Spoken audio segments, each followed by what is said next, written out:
Mən bu rəvayətimi Ziyadlıdan və Royal Xəyal qardaşlarından Samux rayonuna həsr edirəm.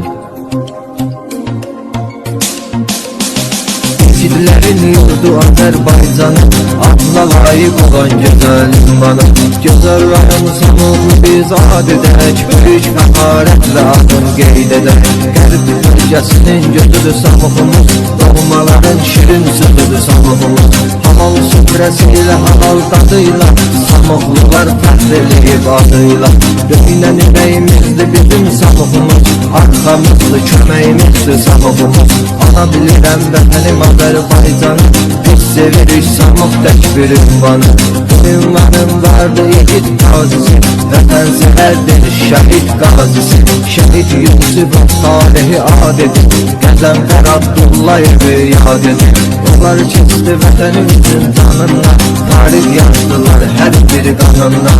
Şəhidlərimizin Samux olub ünvanı, gözəl yurdu ana vətəni həm canı.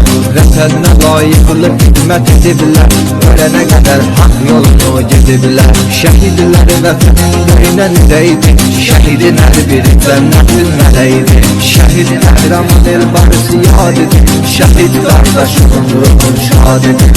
O da keçdi vətənimizin canından, tarix yazdı o son damla qanından. Bu yurdumun halı bilir qədrini, havası gözəldir alırıq qədrini. Təbiyyəti bir başqa gözəl dağları, cənnətə bənzərdir gözəl bağları. Şair belə təbini tutun nəhayət, Samuxun vaxtında yazıb rəvayət. Şair belə təbini tutun nəhayət, Samuxun vaxtında yazıb rəvayət.